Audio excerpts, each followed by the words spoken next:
Good morning, अस्सलाम वालेकुम। Rising Pakistan में आपको कहेंगे खुश आमदीद। मेरे साथ हैं मोहम्मद शुएब, मेरे साथ है सबीन फारूक। Good morning. एक नई एनर्जी के साथ करते हैं इस नए दिन का आगाज। और सवाल ये है कि जिंदगी में लाइवली होना, एनर्जेटिक होना, ये कितना जरूरी है? बहुत ज्यादा जरूरी है। अपनी जिंदगी को एंजॉय करना बहुत जरूरी है। आपकी प्रेजेंस से डलनेस नहीं आनी चाहिए किसी जगह के ऊपर। लोगों को एक एनर्जी मिलनी चाहिए। मुझे लगता है बहुत इंपॉर्टेंट चीज है जो कि हम लोग रियलाइज नहीं करते। हमने अक्सर लोगों को देखा है मुंह सुजाया हुआ किसी महफिल में, सोफिस्टिकेटेड बनने के चक्कर में अक्सर लोग बड़ी कोई ऐसे डलनेस उनकी पर्सनालिटी में आ जाती है। वो पूरा एक एनवायरनमेंट जो होता है ना वो डल हो जाता है। तो बड़ा ख्याल करना चाहिए। आप जहां जाएं आप हंसते मुस्कुराते जाएं, एक अच्छे अंदाज से जाएं, वेलकमिंग हो, आपका मूड खुशगवार हो। या अगर मूड नहीं भी अच्छा तो इट्स वेरी इंपॉर्टेंट कि कम से कम आपका मूड ऐसा ना हो कि किसी दूसरे का मूड खराब हो जाए। ना जाएं अगर मूड अच्छा किसी दिन नहीं है तो। मजबूरन बता रही हूँ ना, नहीं केस ऑफ मजबूरी, ऑप्शन दे रहा हूँ ना, इन केस ऑफ मजबूरी। जस्ट इन केस मजबूरी नहीं है, आपको लगता है कि आज आप नहीं जाना चाहते तो फिर मत जाएं। It's completely okay to not to be okay. अगर आप ठीक नहीं है, it's fine, it's completely okay and completely fine. Stay in your comfort zone, क्योंकि अगर आपके जाने से किसी और की जिंदगी में थोड़ी सी डिस्कंफर्ट आ सकती है, उसका रंग मांद पड़ सकता है, तो बेहतर है कि आप अपने उस मिजाज को दुरुस्त करने की कोशिश करें। नहीं होता तो it's okay not to be okay. आपने सब कुछ ठीक नहीं करना होता, सब कुछ ठीक होता भी नहीं है, सो वक्त दीजिए। लेकिन हाँ, जो एनर्जेटिक वाली बात है या लाइवली होने वाली बात है, sometimes it's not in your domain कि आप उसे फिक्स कर सकें, तब भी मैं कहूंगा कि इट्स ओके फाइन। लेकिन हाँ, कोशिश जरूर करें कि जिंदगी को एंजॉय करें। वो तरीका मुख्तलिफ हो सकता है, बट आपने एंजॉय जरूर करना है। अपने मोमेंट्स को यादगार बनाएं, एंजॉय करें। छोटे छोटे लम्हात, इसको एंजॉय करना ये बहुत इंपॉर्टेंट होता है। With your family, with your friends, with your favourite people around, इनके साथ जब आप जिंदगी में अच्छे अच्छे मोमेंट्स क्रिएट कर रहे होते हैं, आप मोमेंट्स को जी रहे होते हैं, तो जीना, जिंदगी गुजारना ये बड़ा इंपॉर्टेंट होता है। बिल्कुल ऐसा ही है। तो आपने आज से एंजॉय करना है जिंदगी को। और बड़ी इंपॉर्टेंट चीज ये है कि किसी दूसरे की जिंदगी को डल नहीं करना। सुस्ती आपकी अपनी जगह पे, कंप्लेन्स आपकी अपनी जगह पे, ये भी गलत है वो भी गलत। मैंने अक्सर लोगों को सिर्फ कंप्लेन करते हुए देखा है कि ये भी गलत हो रहा है, कर भी लेंगे तो क्या फायदा। आपके किसी एक एक्शन से किसी दूसरे को फायदा हो सकता है, आपको नहीं भी पता कि किसी को क्या फायदा हो रहा है। तो ये इंपॉर्टेंट चीज है कि आपने एनर्जेटिक रहे। हम बढ़ेंगे अब एक ब्रेक की जानकारी। बिल्कुल जी, ब्रेक से वापस आएंगे तो हमारे सेगमेंट साथ जबरदस्त हैं। आपसे कराएंगे अमेजिंग मेहमानों से मुलाकात इस ब्रेक के बाद। This is rising Pakistan.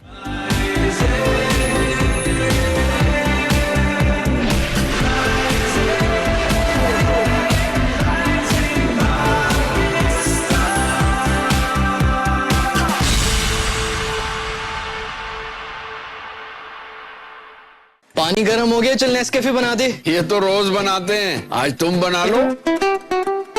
एक मग में एक सैशे डलता है। एक मग में एक सैशे डलता है। पहले गर्म पानी, फिर दूध और चीनी।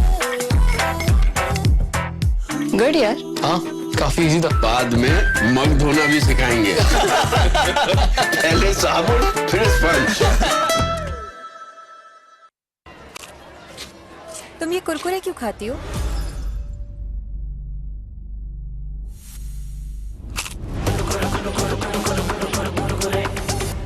एਵੇਂ ही तो नहीं ना फिर। Crazy for Kurkure. गाड़ी पहुंच चुकी है पाकिस्तान के रोशनियों के मरकज यानी कराची में। हर सुर शहद में घोला हुआ हमारे कानों तक पहुंचा। काटे ना कटे रे। You got a beautiful voice. I really enjoyed your performance. उस्ताद मुबारक अली खान साहब जब गाते थे, ऐसी मेरी आंखों से हमेशा आंसू निकलते थे। Tremendous potential, यार। तुमने सुर पूरे डिलीवर कर डाले। My favorite delivery boy.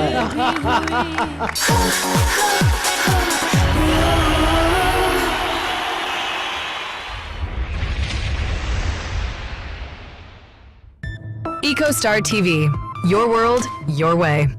पानी गर्म हो गया, चल नेस्कैफे बना दे। ये तो रोज बनाते हैं, आज तुम बना लो। एक मग में एक सैशे डलता है। एक मग में एक सैशे डलता है। पहले गर्म पानी, फिर दूध और चीनी।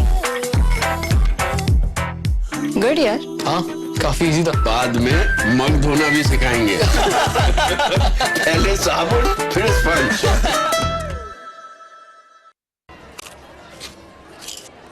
तुम ये कुरकुरे क्यों खाती हो? अब मैं इसको कैसे बताऊं कि कुरकुरे का कॉर्न से बना क्रंची यम्मी कड़ाका मेरे मेडुला ऑब्लोंगाटा को कराता है सैर सपाटा। हर बार कुरकुरे खाते साथ ही टेस्ट बड्स मेरे हो जाते हैं क्रेजी।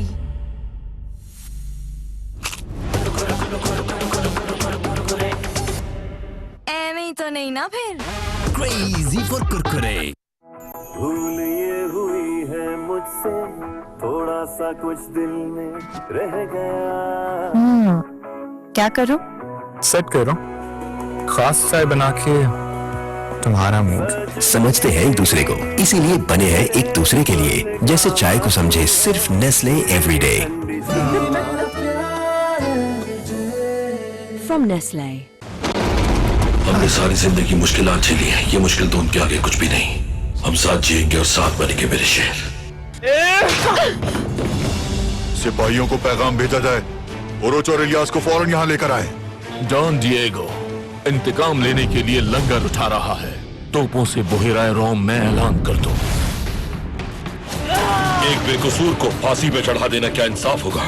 इलियास के होश में आते ही हम उसे शहजादे के हुजूर ले जाएंगे। खिज़र आखिर शहबाज को कैसे पकड़ सकता है? अब मैं तुम पर गोली चलाऊंगा। फौरन जंग की तैयारियां शुरू की जाए सिपाही। गैब्रियल का सर कलम करने का वक्त आ चुका है। फतह हमारी है।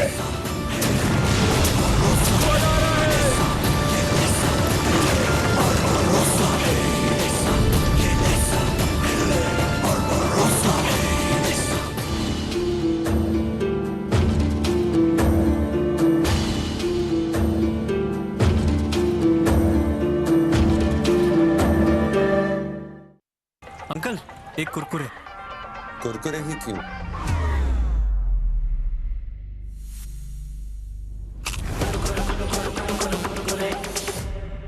ऐਵੇਂ ही तो नहीं ना फिर। Crazy for Kurkure.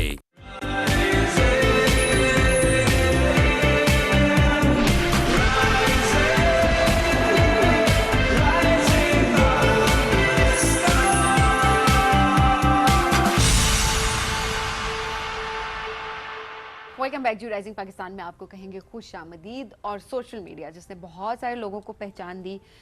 पहचान तो खैर हर शख्स की, मैं हमेशा ये बात कहती हूँ कि बहुत पहले से होती है, हर एक की अपनी आइडेंटिटी होती है, बट एक्नॉलेजमेंट के लिए एक प्लेटफॉर्म ज़रूर मिल गया कि आप अपने टैलेंट को पूरी दुनिया को दिखा सकते हैं। आज एक ऐसी टैलेंटेड शख्सियत हमारे साथ मौजूद है जिनकी वीडियोज़ जब हम देखते हैं, स्टोरीज जब हम देखते हैं, कॉन्टेंट जब उनका हम सोशल मीडिया पर देखते हैं तो हम सब बड़े महसूस होते हैं। एब्सोल्युटली ऐसा ही है। हमारे पास रमज़ान ट्रांसमिशन में आई थी, तब भी हमने बड़ा ज़बरदस्त एक सेगमेंट किया था उनके साथ, और तब मालूम हुआ था हमें कि शी इज़ ए डॉक्टर। तो हमने सोचा कि आज ज़रा दोबारा उनको बुलाते हैं, उनसे मुलाकात भी करते हैं, जर्नी किस तरह से चल रही है उस पर बात भी करेंगे। एंड डॉक्टर्स की लाइफ तो बड़ी टफ होती है, कैसे मैनेज करती हैं दिस कंटेंट क्रिएशन वाला पार्ट।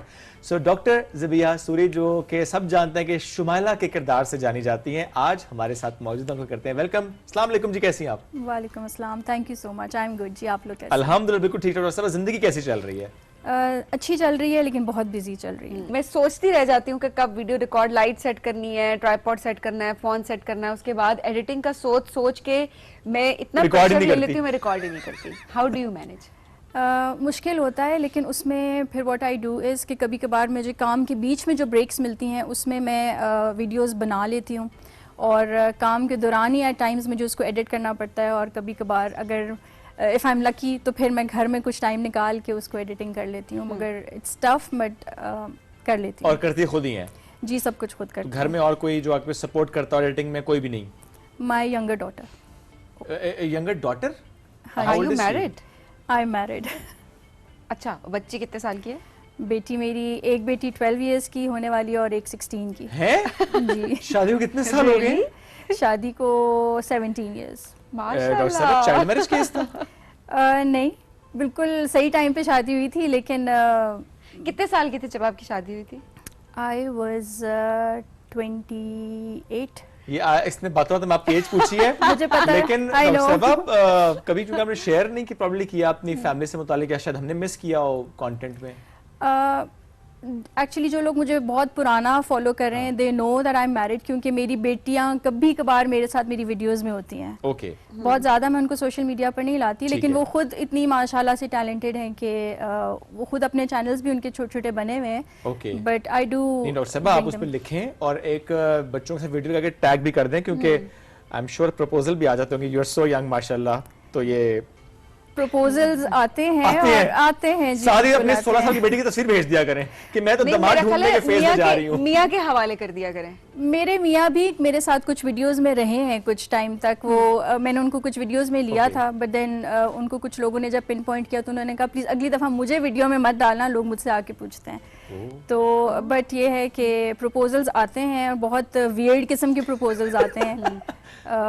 सोशल मीडिया के वैसे ज्यादातर प्रपोजल्स जो हैं वो वियर्ड ही होते हैं और उनको वैसे कोई सीरियस ना ही ले तो बेहतर भी होता है, मगर जो सीरियस होता है वो लोग इस तरीके से आपको अप्रोच नहीं करते कि रैंडम, वो जानते ही नहीं है आपको, है ना, आपकी बस शक्ल देख के या कंटेंट देख के वो inspire but what's the most weird one जो आप शेयर कर सकें अगर यहाँ पे, कि जिसमें होता है ना कि मैसेज आता ही रहता है। दो इस तरह के थे। एक तो जो मैसेज था उसकी I mean it never made sense, उसमें कोई चीज़ सेंस वाली नहीं होती थी, बट यू कुड टेल कि ये बंदा जो है ये प्रपोज करना चाह रहा है। बट द वियर्डेस्ट प्रपोजल जो मुझे एक दफ़ा आया था, एक आई डोंट नो वो किसने भेजा था, एक तो बहुत लंबा ख़त था और दूसरा उसके अंदर ये था कि जी मेरी 3 बीवियाँ हैं और मुझे आपको चौथी बीवी बनाना है।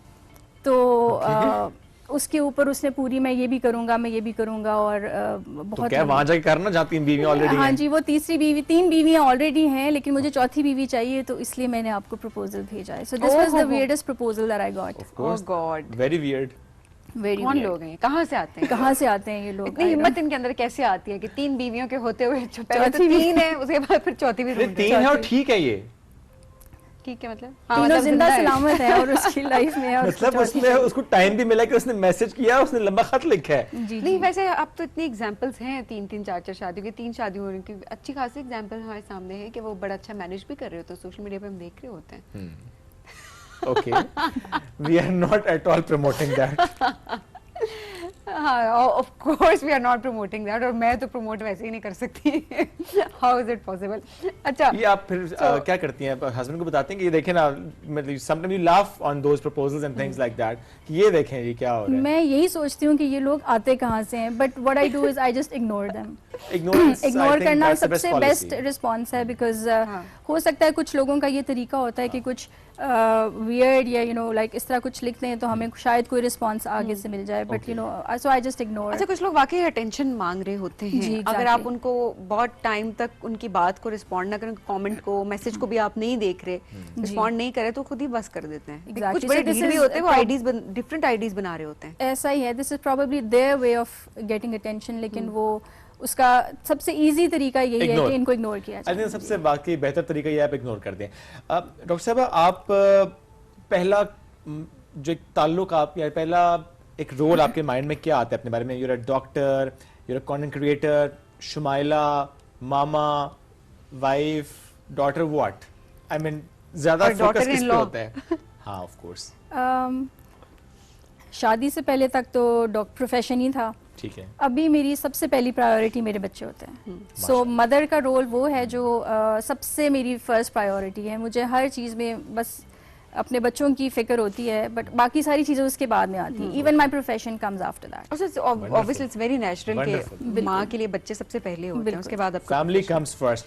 अब अच्छा, पहले हम ये पूछ रहे थे कि जी आप डॉक्टर भी हैं, आप कंटेंट क्रिएटर भी हैं, how are you managing your time? अभी ज़रा सबसे प्राइम रिस्पॉन्सिबिलिटी हैविंग 2 डॉटर्स, उनको इतना बड़ा माशाल्लाह आपने किया, एंड आई मीन हम अक्सर ये सोचते हैं कि अच्छा बच्चे बड़े हो रहे हैं शायद आसानी आएगी, लेकिन आई थिंक उसके चैलेंजेस और बढ़ जाते हैं, टीनेजर चैलेंजेस और होते हैं, एज अ मदर आपको वो सब कुछ देखना होता है। सो फिर तो और मुश्किल टाइम मैनेज करना। दिन में 24 घंटे ही होते हैं डॉक्टर साहिबा, हमारे पास 24 ही होते हैं। जी मेरे पास भी 24 ही होते हैं, लेकिन वो इसलिए मैनेज हो जाते हैं कि एक तो 2 बेटियां हैं दोनों, और सो उनकी प्रेजेंस मुझे एट टाइम्स पता ही नहीं चलती घर में, वो खामोश अपने कामों में रहती हैं, दोनों एक दूसरे के साथ कुछ ना कुछ करती रहती हैं।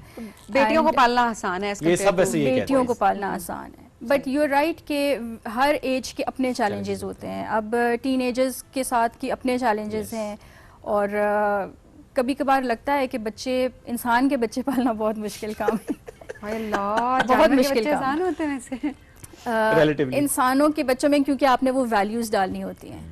सो वो वाकई बहुत मुश्किल काम है and I think that too in this contemporary world. जी बिल्कुल, आजकल के टाइम में बच्चों को अच्छी उनकी अपब्रिंगिंग करना बहुत चैलेंजिंग है, बहुत मुश्किल। क्या सोशल मीडिया आपके लिए भी एक चैलेंज है? जिस तरह हम सबकी ज़िंदगियों पे हम देखते हैं बड़ा असर होता है उसका, बड़ा चैलेंजिंग, स्पेशली जो लोग लाइमलाइट में होते हैं, जिस तरह आप हैं, आपका कंटेंट है, काम है, बड़े वल्नरेबल होते हैं ऐसे लोग कि कोई भी कमेंट कर सकता है कुछ भी। क्या आपके लिए चैलेंजिंग है? बिल्कुल है, क्योंकि हर तरह के कमेंट्स आते हैं, हर तरह की रिस्पांस आपको मिलती है। अगर आप अच्छा काम कर भी रहे हैं तब भी आपको नेगेटिविटी को फेस करना पड़ता है।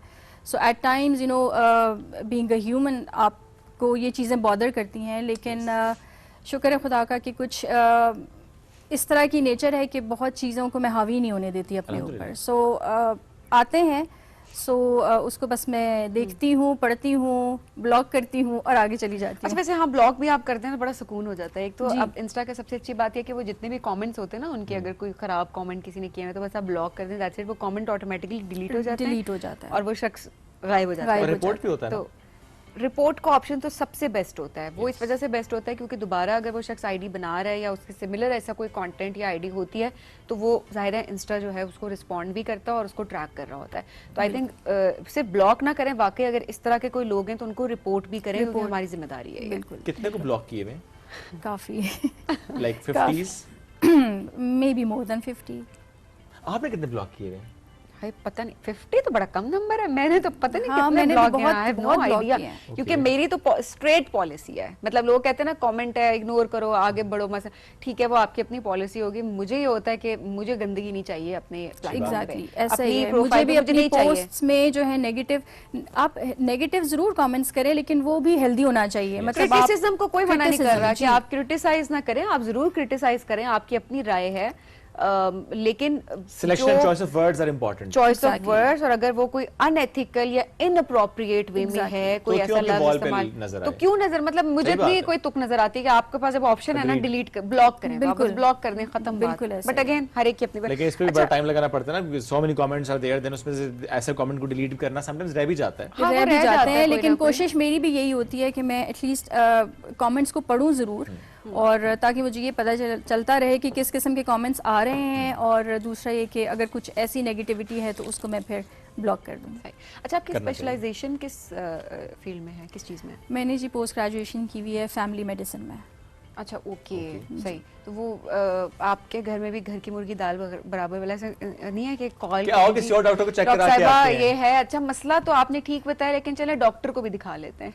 नहीं, शुक्र है मेरे साथ ऐसे नहीं होता। यूजुअली लोग आते हैं मेरी फैमिली में, क्योंकि और भी डॉक्टर्स हैं, तो my father himself is a doctor, तो लोग आते हैं और शुक्र है कि लोगों का ट्रस्ट है तो आ जाते हैं माशाल्लाह। कभी ऐसा होता है कोई पेशेंट, समटाइम्स ऐसे पेशेंट्स भी सामने आ जाते हैं कि वो पेशेंट इटसेल्फ कंटेंट होता है, सो आपको उसकी किसी बात से, किसी एक्ट से, इवन बीमारी बताने के तरीके से भी कुछ कंटेंट मिल जाता है कि आप फिर लगा सकते हैं? ऐसा आपने होता भी है? एक वीडियो बनाई थी ना? जी जी बिल्कुल ऐसा होता है। पेशेंट्स तो हमें बहुत सारा कंटेंट देते हैं, क्योंकि पेशेंट्स हर तरह के आते हैं और बहुत सारी डिफरेंट जगहों से आते हैं, तो कंटेंट तो उनसे हमें वाकई बहुत मिल जाता है। मतलब हम लोग लिटरली हंसते, इंजॉय करते हैं उनकी बातों को, नॉट बुरी सेंस में उनका मजाक नहीं करते, बट वी एक्चुअली इंजॉय कि उनकी रिस्पांस क्या होती है, जिस तरीके से वो बात करते हैं। सो कंटेंट मिल जाता है, लेकिन उसको एट टाइम्स अपने काम में डालना जो है ना, थोड़ा उसके ऊपर बनाने में टाइम लग जाता है, या उसका टाइम नहीं मिलता।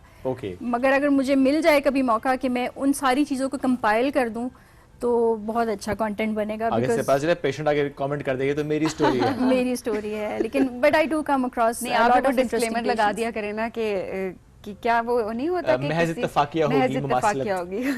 बिल्कुल इंटरेस्टिंग पेशेंट्स आते, थोड़ा अगर शेयर करें किसी ऐसे पेशेंट की कोई बात। अभी रिसेंटली मेरे पास एक पेशेंट आया था जो कि मुझसे लड़ रहा था। पहले उसने मुझे कहा कि आपने जो मुझे दवाई दी थी वो मुझे सूट नहीं की। ओके। तो मैंने उससे कहा, मैंने कहा आपने कौन सी दवाई ली थी, मुझे दिखाएं मेरी स्लिप। उसने मुझे स्लिप दिखाई, तो वो मुझे कहता है कि इससे मेरी तबीयत ख़राब होती है, आपने मुझे गलत दवाई दी है। मैंने कहा मुझे तो नहीं पता था कि आपने फर्स्ट टाइम ये दवाई ली, आपको सूट करेगी नहीं। पंजाबी में उसने कहा कि तुसी डॉक्टर हो, तुहानू पता होना चाहिए कि ए दवाई मैनू मुआफिक आएगी कि नहीं आएगी। तो उसने मुझसे लिटरली 15 मिनट इस बात पे बहस की कि आप डॉक्टर हैं, आपको पता होना चाहिए था कि ये दवाई मुझे सूट नहीं करेगी। तो आपने क्यों दी? सो कैसे डील किया फिर आपने? समटाइम्स बड़े ट्रिकी पेशेंट्स वाकई आ जाते हैं, डील करना पड़ता है। समझाना पड़ता है, जाहिर है। बस समझाना पड़ता है। So I had to give him like good 20 minutes का लेक्चर कि जी ये हो जाता है, डॉक्टर्स जादूगर नहीं है, डॉक्टर डॉक्टर है। अगर वो लड़ रहे तब भी आप लड़ नहीं सकते, आपको तो बहरहाल गाइड करना है उनको, गाइड करना पड़ता है। 20-25 मिनट अक्सर ये भी होता है ना कि वो दवाई आप ना भी दे रहे हो, स्पेशली एंटीबायोटिक ना दे रहे हो, तो उस पे बड़ा पेशेंट को गुस्सा भी आता है और लड़ाइयाँ उस पे भी डॉक्टर टीका ही नहीं लिखा है डॉक्टर ने, डॉक्टर टीका चंगी लगाया, डॉक्टर ही ठीक नहीं है क्योंकि इसने एंटीबायोटिक नहीं दिया हमें। ऐसा ही है। फिर एक दफ़ा मुझसे एक पेशेंट ने कहा, मेरी तबीयत ख़राब थी तो मुझे कहती है तुसी बीमार हो? मैंने कहा हाँ जी मैं बीमार।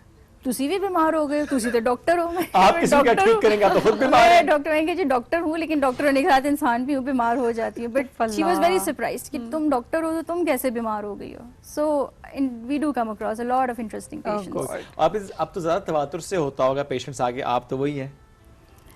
कभी कभार ऐसा हो जाता है। यूजुअली जो यंगस्टर्स हैं ना वो रिकग्नाइज कर लेते हैं, तो बड़ी एज के पेशेंट्स तो नहीं, लेकिन यूजुअली जो सोशल मीडिया यूज करते हैं वो फिर पहचानते हैं, तो वो फिर ऐसे करते होंगे कि प्रिस्क्रिप्शन तो डॉक्टर साहब दे दे, एक सेल्फी भी दे दें।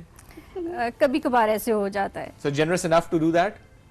या ओके, मतलब कहते हैं फाइन लवली। अच्छा वैसे कुछ चेक करा लें है ना, मसलन वो तो फिर वो पूरा स्क्रिप्ट चाहिए होता है ना उसके लिए। वैसे ये है, लेकिन यू कैन क्रिएट एनीथिंग है ना। मैं करता हूं, मैं जरा क्राफ्ट करना तो ना मुझे कुछ देर लगा माइंड में आप क्राफ्ट करें and then you know we can plan. मैं आपके साथ कुछ कराता हूं फिर। ये मेरे साथ नहीं, मैं लास्ट टाइम भी मेरी बड़ी आपने बेइज्जती करवाई थी।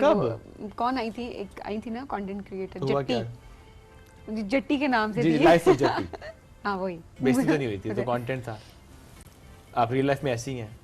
या sure, thank you. Let's move on. Doctor साहब मुझे ये बताएं कि हम कुछ दिन पहले एक बात डिस्कस करते थे with respect to social media के एंटरटेनमेंट विद रिस्पांसिबिलिटी। एक तो है कंटेंट विद रिस्पांसिबिलिटी, एक है entertainment with responsibility. Because sadly हम देखते हैं not just on social media, even on mainstream media as well, कि न जाने क्यों हमने एंटरटेनमेंट को बिटवीन द लाइंस बात करने तक महदूद करके रख दिया है जी। और हम उनको एंटरटेनर्स मानना भी शुरू हो गए, लोगों ने फॉलो भी कर रहे हैं, दे हैव ह्यूज फॉलोइंग।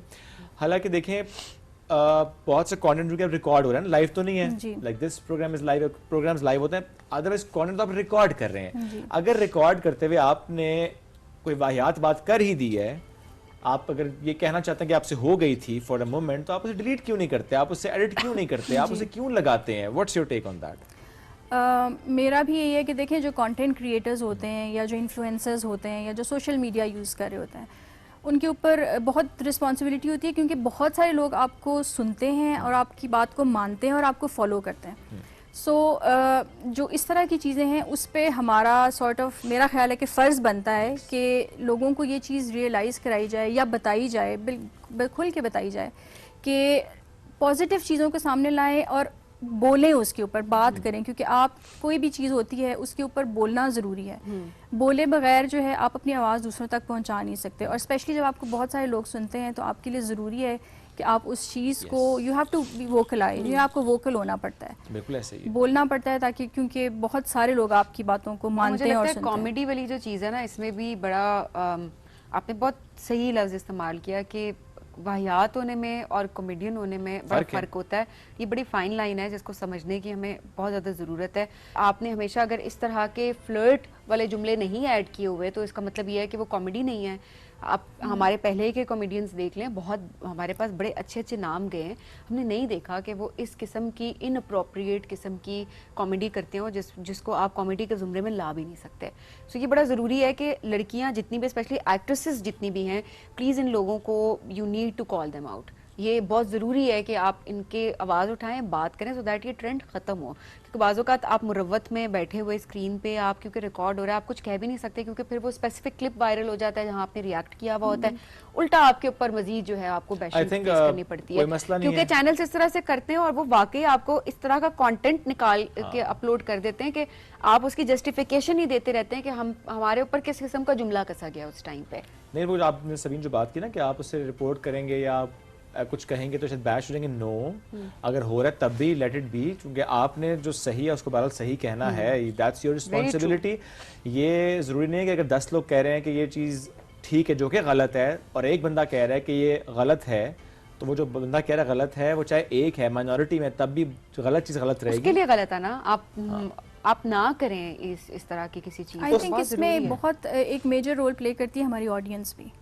हमारे अनफॉर्चुनेटली हमारे जो सोसाइटी वो इस तरह की बन गई हुई है कि वो इन चीज़ों को कंज्यूम कर रही है, कंज्यूम कर लेती है, दे एंजॉय इट एंड वो उस चीज़ को उठा देते हैं। अच्छा, वैसे मैं इसमें थोड़ा सा डिसएग्री इस वजह से करूंगी क्योंकि वाकई पहले मैं भी ये समझती थी कि लोग देखते हैं तो दिखाया जाता है, लेकिन मैं देन अगेन वो लोग देखती हूँ जो बहुत डिसेंट कंटेंट बना रहे हैं, उनकी फॉलोइंग मैंने इस तरह के लोगों से बहुत ज़्यादा देखी है, रिस्पेक्ट भी देखी है और वो फॉलोइंग भी देखी है, और उनका इम्पैक्ट बड़ा ज़बरदस्त होता है हमारे बच्चों के ऊपर, हमारी सोसाइटी, हमारे यंगस्टर्स के ऊपर। सो मुझे ये लगता है कि शायद आप जो दिखा रहे हैं ऑडियंस के पास, हमारे पास भी तो ऑप्शंस बड़े कम है ना देखने के लिए।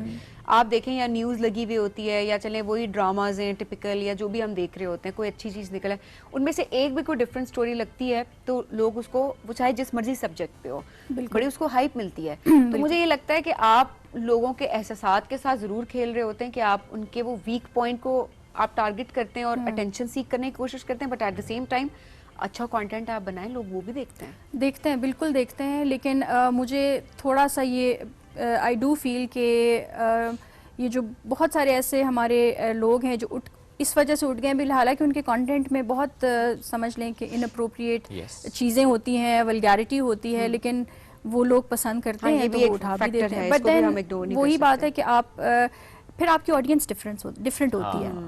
अगर आप डिसेंट काम करें, अच्छा काम करें तो आपकी ऑडियंस डिफरेंट होगी। अगर आप दूसरा और टाइप का काम करें तो वो ऑडियंस डिफरेंट होगी। जैसे हम एक दफ़ा टिकटॉक लाइव की बात कर रहे थे, वो भी तो देखें एक ऑडियंस है जो कि, और वो ऑडियंस वो वाली ऑडियंस सिर्फ नहीं है, वो पैसे निछावर करने वाली ऑडियंस है। एब्सोल्युटली ऐसे, और वो ज़्यादा डैमेजिंग है बिल्कुल to the society, very damaging. और हम एक और बात भी डॉक्टर साहब आपसे ज़रूर पूछेंगे, क्योंकि आपकी खुद बेटियां माशाल्लाह बड़ी भी हो रही हैं, कंटेंट क्रिएट करते हुए, अपलोड करते हुए, आई एम श्योर कि आपके माइंड में ये जरूर होता होगा जो मैं काम कर रही हूँ मेरी बेटी भी देखेगी। बिल्कुल, उसने वो देखना है कि मामा ने कौन सा कंटेंट अपलोड किया है, क्या लफ्ज इस्तेमाल किए हैं, किस मौजू पे गुफ्तगू हुई है, तो ये ज़्यादा रिस्पॉन्सिबिलिटी आपके अंदर नेचुरली आ भी जाती है।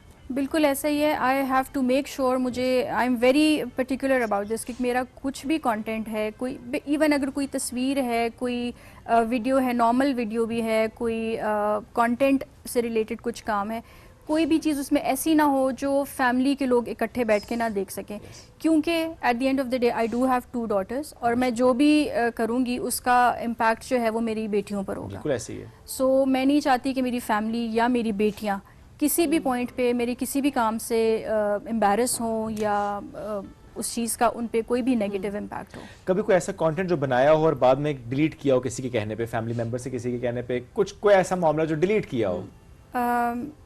नहीं ऐसा कुछ नहीं है, बिकॉज मैं खुद भी ध्यान रखती हूँ कि मेरी ड्रेसिंग अप्रोप्रिएट हो, मेरा लफ्ज़ों का चुनाव ठीक हो। इवन कुछ ऐसे कंटेंट मतलब साउंड्स आ जाती हैं जिसके ऊपर मैं बनाती हूँ, लेकिन उसमें अगर कोई गाली या कुछ इस किस्म का लफ्ज़ है तो I don't make videos on that. मैं वॉइस ओवर नहीं करती। और ये हम कहते हैं ना रिस्पांसिबल कंटेंट। यस, और तरीकेकार वही है, कंटेंट लिखा जाता है, पहले पे शुमाइला की आवाज़ होती है, उसमें फिर आप उस पर लिपसिंग कर रही हैं। जी ऐसा ही है। और शुमाइला अभी तक सामने नहीं आई है। शुमाइला अभी तक सामने नहीं आई है। ये लास्ट टाइम पूछा था हमने, उन्होंने बताया था कि बात तो होती है लेकिन शुमाइला सामने, नवीद से हमारी गुफ्तगू हुई है, मतलब मेरी पर्सनली हुई थी, शुमाइला से वाकई अभी नहीं। एक दफा वैसे हम ये कर सकते हैं कि नवीद को और आपको हम साथ बिठाएं और वॉइस ओवर चाहिए, वॉइस ओवर वही कह रही ना, वॉइस ओवर हम प्ले करें। हाँ तो ये बड़ा एक अच्छा कंटेंट हमारे क्रिएट होगा। तो नेक्स्ट सेगमेंट हम जरा इस तरह का प्लान करते हैं। सो जो हम देख रहे होते हैं एडिट वेडिट होके सोशल मीडिया पे लगा हुआ होता है, तो हम जरा लाइव एक आपके सामने, तो लाइव नवीद और शुमाइला की बात होगी और शुमाइला का किरदार ज़ाहिर है डॉक्टर साहिबा अदा कर रही होंगी। अगर नवीद टाइम दे दें तो राइट। नहीं नवीद, जी वही आई थिंक वो जरूर, मेरी उनसे बात हुई थी, he is willing to come, yes he is available, बस मैनेज करते हैं इसको। कोई ऐसी कोलैबोरेशन जो कि आपने की हो किसी ब्रांड के साथ जिसके फिर पेमेंट ना मिली हो? जी ऐसी कुछ ऑनलाइन एप्स थी जिनके लिए मैंने कुछ पेजेस, जैसे कुछ आप ऑनलाइन काम के लिए लोग अप्रोच करते हैं कि जी हम उनको आपसे आज जरा इंट्रोड्यूस इस सेट के थ्रू कराएंगे, क्योंकि अदरवाइज आप जानते हैं इनको डिफरेंट प्लेटफॉर्म्स आप देखते रहे हैं, तमाशा के नाम से कंटेंट क्रिएट करते हैं। अस्सलाम वालेकुम मेरा भाई, क्या हाल है? वालेकुम अस्सलाम शेख भाई। ये तमाशा कब शुरू हुआ? ये तमाशा है कि बाजीचा इत्फाल है दुनिया मेरे आगे, होता है शब रोज़ तमाशा मेरे आगे। गालिब के शेर को दर्द दिल बनाकर 2020 में जब कोविड अरूज पर था, कुछ करने को नहीं था, स्टूडेंट भी और वो स्टूडेंट भी, स्पोर्ट्समैन भी, कि शार्प कभी भी कोई रात कोई दिन घर में नहीं गुजरता, दोस्तों के साथ जितना मर्जी लॉकडाउन था लेकिन हमने चाय बाहर ही पी है। ओके। तो हमने कहा यार मुश्किल हो जाएगा ये टाइम, तो फिर वो माइक उठाकर हमने कहा, माइक के साथ आशनाई थी, कैमरे के साथ आशनाई थी चूँकि नात के हवाले से, तो मैंने कहा यार कुछ क्रिएट करते हैं कंटेंट, कोई गरीबों से पूछते हैं चौक चौराहों में जो बैठे हैं बेचारे, उनको एहसास प्रोग्राम के पैसे मिले कि नहीं मिले, इनको किसी ने इमदाद की कि नहीं की। वहाँ से आगाज़ शुरू हुआ और ताहाल जारी। अच्छा, वैसे कोविड के दौरान ही हमने देखा कि काफी टैलेंट निकल के बाहर आया है। वो हम कहते हैं ना कि मौसम होता है लोगों के निकलने का, तो जब सारे इन्फ्लुएंसर्स थे ना वो सारे ना उसी टाइम पे निकल के बाहर आए। एंड ये तो मतलब ब्लेसिंग इन डिस्गाइज कहा जाए तो गलत नहीं होगा। वो है कि जहाँ से ईंट निकालो नीचे से इन्फ्लुएंसर निकल आता। अब थोड़ा ज्यादा हो गया वैसे। अच्छा, वैसे आपने किस तरीके से अपनी नीश डिफाइन की कि मुझे इस पे काम करना है? हाँ, मेरा ताल्लुक चूंकि बड़ा अच्छी फैमिली से था। अब्बू ने कहा कि बेटा मेरी इज्जत बढ़ा ना सको तो उसको घटाना मत। अब्बू भी नात पढ़ते थे मेरे, तो ये जब नाम का इंतखाब किया T4 तमाशा, तो ये भी बड़ा एक अजीब सा था लोगों के लिए कि यार ये अब तमाशा रख कर अब क्या तमाशे करेंगे ये लोग, जो होता है टिपिकल वो टॉन्ट करना, मजाक करना। लेकिन मैंने कहा पापा जी मुझे आप 1 साल दे दें, मैं कुछ ऐसा करूंगा कि आप प्राउड फील करेंगे इंशाल्लाह। तो अल्लाह ने किया, हमारे 7वें 8वें महीने यूट्यूब की अर्निंग आ गई। मुझे भी कुछ ग्रीन सिग्नल मिले कि इससे कुछ ना कुछ मिलता है। तो फिर मैंने कहा कि मुझे मजाक भी करना है जिसके अंदर किसी का दिल दुखे ना, और मैंने शरारतें भी करनी है, मैंने अदब भी दिखाना है, मैंने स्टूडेंट्स के साथ भी एंगेज होना है। तो मैं सब कुछ ही किया, लेकिन किसी का दिल नहीं दुखाया, किसी का दिल तोड़ा नहीं। वो कहते हैं मजाक करना और मजाक उड़ाना फर्क है। मजाक किया जरूर, मजाक उड़ाया नहीं किसी का। तो यही वजह कि स्टूडेंट्स प्यार करते हैं। मैंने पॉडकास्ट भी की और बहुत अच्छी लेवल की पॉडकास्ट की। मैंने मंडी सीजन की, बैलों के साथ टाइम स्पेंड किया। कहने लगा था कि इंसानों से ज्यादा आपने जानवरों पे काम किया है। बहुत ज्यादा। मंडी सीजन मतलब कि छोटी ईद से लेकर रमजान से लेकर बड़ी ईद तक मेरा टाइम डेरों पर बैलों के साथ, घोड़ों के साथ गुजरता है। तो और कोई हादसा तो नहीं कभी पेश आया? अक्सर मार देते हैं, बैल हाथ मारते हैं, जैसे बात उसको समझा। कितना को मार लेते होंगे? अब मैं दिखा नहीं सकता आपको। मेरे स्टिचेस हैं, स्टिचेस हैं जी, मेरी जो राइट लेग पे स्टिचेस हैं। मतलब कि जा रहे हैं मंडी में, जा रहे हैं, बैल उसको तो नहीं पता कि ये मेरे पीछे जो गुजरा है मेरा मालिक है, ये एक आम बंदा है। अब मैं जानबूझ के रेड शर्ट पहन के जाता था मंडी में। क्यों? ताकि वो मस्ती करे और वीडियो बने, कंटेंट बने, कोई कंटेंट अच्छा बने। जानबूझ येलो शर्ट, शॉर्ट ब्लू हो गया, रेड, इस तरह के कलर्स पहन के आता था। मुझे लड़के कहते हैं रात पीछे खड़ा ना मारेगा ये। और मंडी के अंदर जानवर वैसे ही चेंज होता है, घोड़े मस्ती करते हैं। तो वो जानबूझ के भी करता था जाके हमारी वीडियो अच्छी कैप्चर हो, थोड़ा अग्रेसिव फील हो मंडी के अंदर, तो वो सारा कुछ होता था। लेकिन ये है कि ये कंटेंट देसी नहीं है। आपका तमाम ओवरसीज जितने यूएस, कनाडा, मतलब के नॉर्थ कोरिया, साउथ कोरिया, पता नहीं कहाँ से, मुझे दुनिया के कोई ऐसा मुल्क नहीं है जहाँ से उन 2 महीनों में मुझे मैसेजेस कॉल देते हैं, मेहराब हम आपके फैन हैं। हमारे बच्चे सुबह उठते हैं, ब्रेकफास्ट पे आपका व्लॉग 40 मिनट का देखते हैं, उसके बाद स्कूल जाते हैं। बच्चों का इंटरेस्ट भी बहुत ज्यादा है, उसे सीखते हैं, लर्न करते हैं बिजनेस क्या है, बैल की वर्थ क्या है, अमीर नस्ल कौन सी है, हाँ नस्ल कौन सी है। फिर हमारा एक और मसला है कि एलीट क्लास पैसे ज्यादा दे देते हैं, मतलब कि बैलों के ज्यादा पैसे दे देते हैं, मार्केट से खराब हो जाती है। अवेयरनेस भी चल रही होती है और साथ बिजनेस भी चल रहा होता है, शो भी पर आप प्राइस भी बता रहे होते हैं? बताता हूँ साथ साथ। ओके। और क्रॉस क्वेश्चन हो रहा है, वैसे मैं फाइट करता हूँ बकायदा, कितने का नहीं है आप ज्यादा पैसे मांग रहे हो। पूछा, ये जो अक्सर कहते हैं ये नाम रखा होता है बादशाह या बबलू या जो भी, और ये तो बादाम भी खाता है, पिस्ते भी खाता है। अच्छा, ये जो पिस्ते और बादाम वाली स्टोरी ये भी बड़ी ऑफ कैमरा बताता हूँ क्या है। ये टोपी ड्रामा है, ऑफ कैमरा उन लोग, ये सिर्फ एक टोपी ड्रामा है। ये जो बैल आते हैं मंडी में बिकने के लिए, इनको कोई ऐसे बादाम पिस्ते नहीं खिलाए जाते, उसके मालिक ने नहीं खाए होते, उसने कहां से खाना। जनरल बता रहा हूँ, ये खाते हैं वो बैल जो दौड़ते हैं, जो इवेंट्स करते हैं, ठीक है, जो रेस लगाते हैं, जिनका टाइम नोट होता है, जिनके इलाके में अपने पाकिस्तान के अंदर एक नाम होता है, उनको बकायदा खिला। उनके तो 8 मालशी भी होते हैं। नहीं, आपने वाकई, क्योंकि आपका एक्सपीरियंस है डिफरेंट मंडियों में जिस तरह से आप जाते हैं, तो आपने किसी को भी आज तक नहीं खिलाते हुए देखा? मैंने जब उसकी वो खुरली में देखा, पट्टे ही पड़े में देखे। बल्कि मैं बता रहा हूँ कि जो दौड़ वाले बैल है, जो शौक वाले बैल है, उनको मैंने अपने हाथ से खिलाते हुए भी देखा है। वो फिर बैल बिकते नहीं है। वो अल्लाह की राह में कुर्बान अपने घर में करता है मालिक, लेकिन वो मंडी में लाके बेचता नहीं, किसी को हाथ नहीं रखने देता। क्योंकि इस तरह लाखों रुपए की गाड़ियां इलाके में उस बंदे का नाम उस बैल की वजह से होता है, तो वो अपने बच्चों से ज्यादा उसकी कदर करता है। तो वो ये मलाई मक्खन खुद खाए ना खाए, उसको फिर जरूर खिलाता है। लेकिन ये जो मंडी में बैल आते हैं कि ये जो साडा बैल है एडा महंगा है, तेनू असा ए भी खुआया तो भी खुआया, ये टोटली शोबी फिल्म है सारी। और फिल्मों को आप एक्सपोज करते हैं। जो रूटीन में डाइट प्लान होता है बैल का, वो उसको मिलता है। अब एक फतेहजंगी बैल है जिसके मालिक 20-25 लाख रुपए है, उसका वेट भी 10-12 मन है, उसके डाइट प्लान में शामिल है कि आप उसको अच्छा फूड दिया जाए।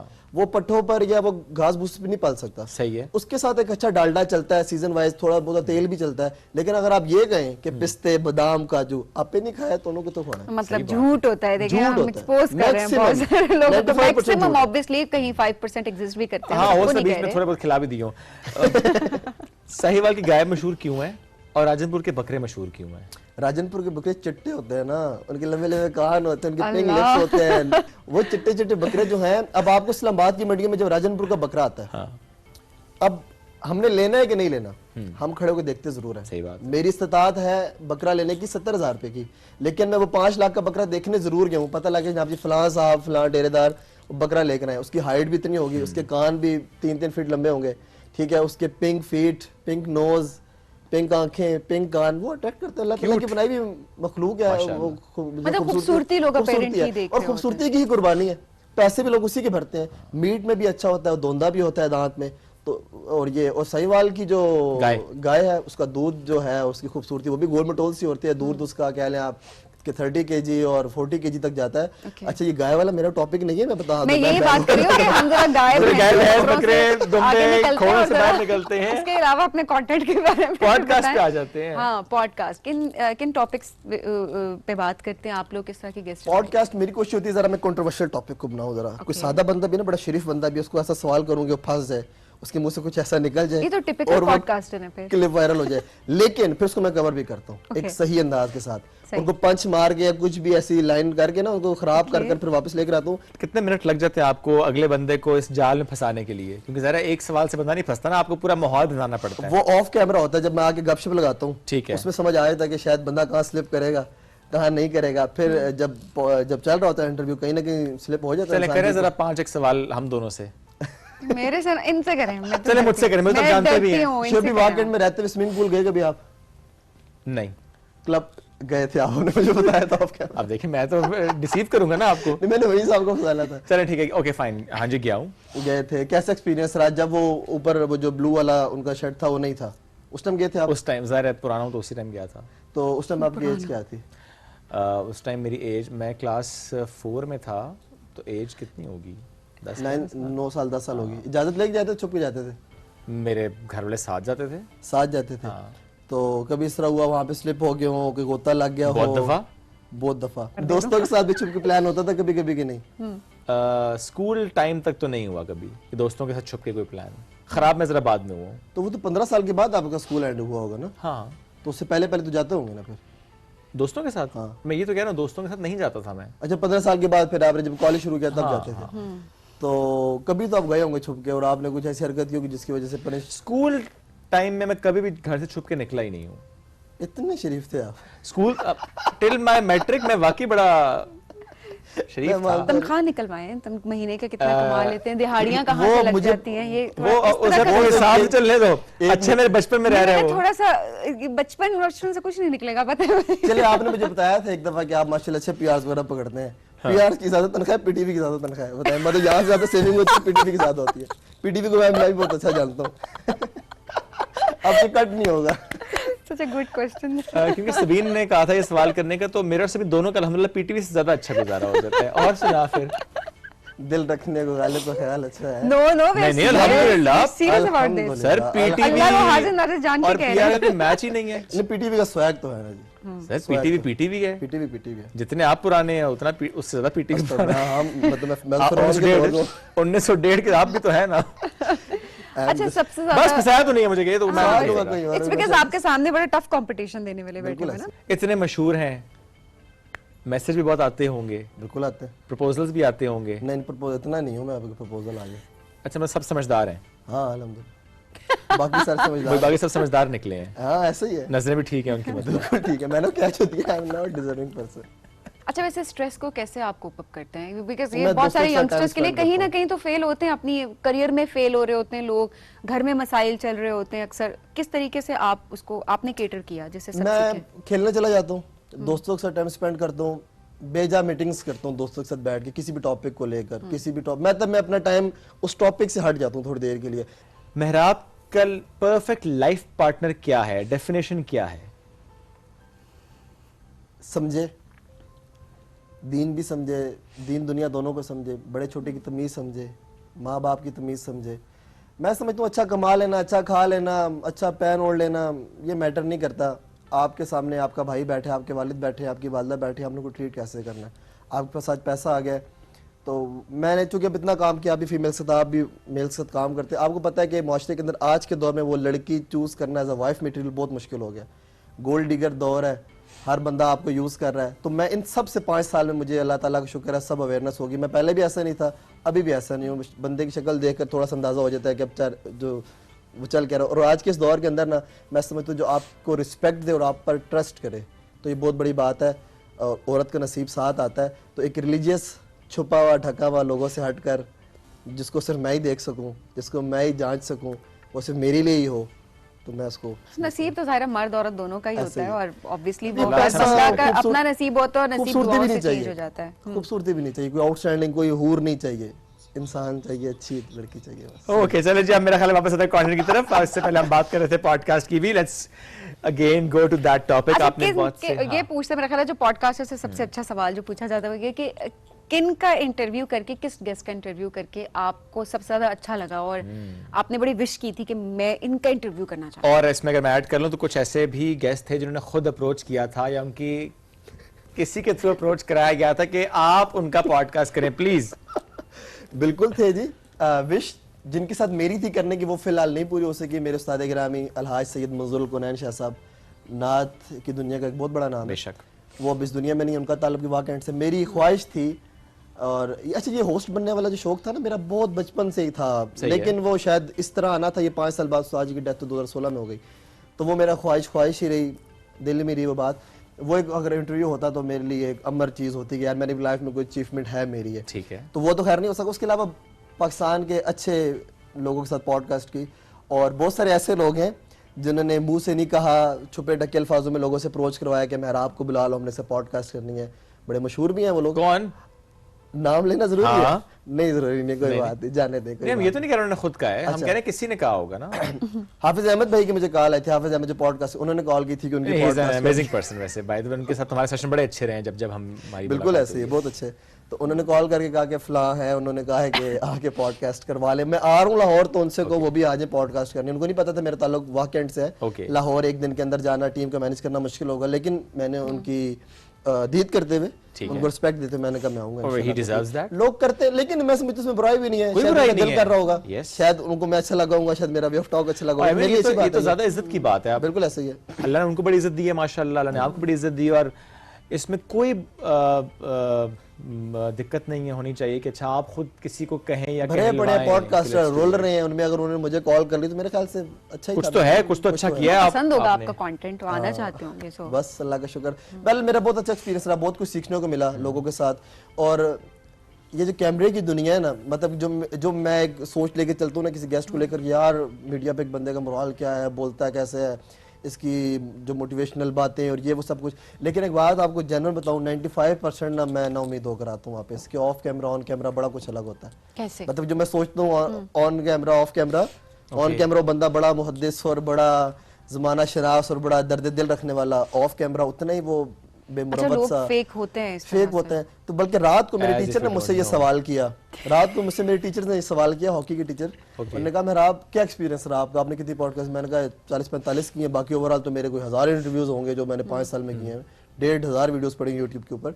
तो मैंने कहा 95% इस तरह के लोग फेक हैं। कोई ऐसा गेस्ट जिसने बड़ा टफ टाइम दिया हो इन पॉडकास्ट, जो कि आपको लगा बाद में यार किसका पॉडकास्ट करना बहुत मुश्किल रहा मेरे लिए? अच्छा, जो हम लोग करते हैं ना पेड पॉडकास्ट, उसमें बड़ा मुश्किल होता है भाई। पैसे तुम लोग ले लेते हैं, वाह वाह, अब उसको चलाना बड़ा मुश्किल है, उसके सवालों को अच्छा सवाल भी बताओ फिर जवाब भी बताओ। कोई मैसेज जो अपने व्यूअर्स को देना चाहते हो? सच्चे रहें, झूठ का सहारा मत लें, वो बने जिस पर आपको आपके वालिदैन, आपकी फैमिली, आपका पाकिस्तान प्राउड फील करे कि आप एक अच्छे पाकिस्तानी, अच्छे शहरी हैं। इंसान वक्ती तौर पर झूठ बोलकर बड़ा कुछ ग्रो कर लेता है, बड़ा कुछ अचीव कर लेता है, लाखों डॉलर्स कमा लेंगे आप, बड़ा कुछ कर लेंगे, गाड़ियाँ भी होंगी, पैसा भी, सब कुछ होगा, लेकिन आप किसी आम शहरी से ये नहीं कहलवा सकते कि ये बंदा जो जा रहा है मेरी भी ऐसी औलाद हो, या ये जैसा बंदा बोलता है मेरे बच्चे भी वैसा बोले, मैं भी वैसा सोचूं, अल्लाह ताला मुझे भी वो क्रेज़ दे, वो सब कुछ दे। तो ऐसा बने कि आपको आपका माशरा, आपकी फैमिली, आपके दोस्त जब भी मिलें प्राउड फील करें। खुद ही को कर बुलंद इतना कि हर तकदीर से पहले खुदा बंदे से खुद पूछे बता तेरी रज़ा क्या। तो कोई जो फेलियर है वो फेलियर ऐसे नहीं होता, वो फेलियर जब पास होकर आता है ऊपर, उसका एक अलग ही स्वैग होता है। बेशक। तो कुछ भी नहीं है, कपड़े लत्ते पैसा ये वो। स्वैग आपको जहाँ से गुजरे, आपकी बात के अंदर इतना दम हो, आपके किरदार में इतना दम हो, आपके उसने अखलाक में इतना दम हो कि लोग आपके आशिक हो, आपसे बात करने को कैरेक्टर जो है वो बहुत मैटर कर रहा होता है। Most important. Thank you so much Mehrab for thank you joining so, बहुत अच्छा लगा, बहुत अच्छा लगा। पता ही लगा किस टाइम ऐसे ही होता है हमारे साथ, ये तो हमारी कुछ खासियत है ना फिर। Thank you. हम बढ़ेंगे एक ब्रेक की तरफ, ब्रेक से वापस आएंगे। रहिए साथ, ये है राइजिंग पाकिस्तान।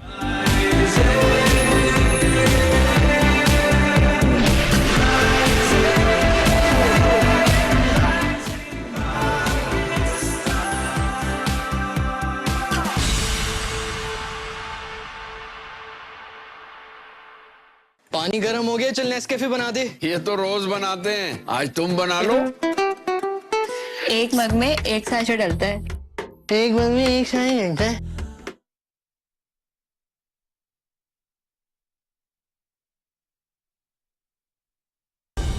दुरुस्त, हर वक्त, बर वक्त।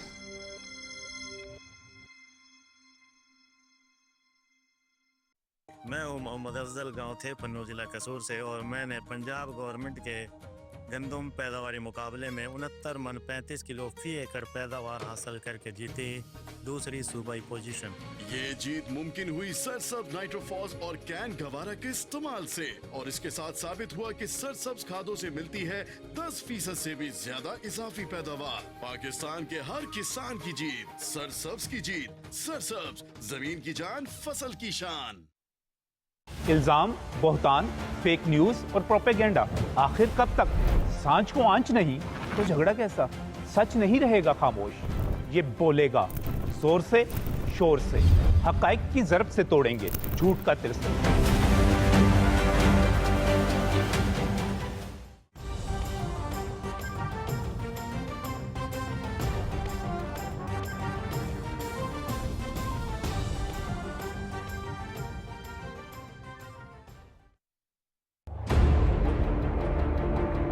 खबर छोटी हो या बड़ी, हम उजागर करेंगे हर उस नुक्ते को जिससे आप तक पहुंचेगी सच्ची और खरी खबर। सियासत, मईशत, इक़्तिदार के ऐवानों से लेकर अवाम के ज़हनों तक।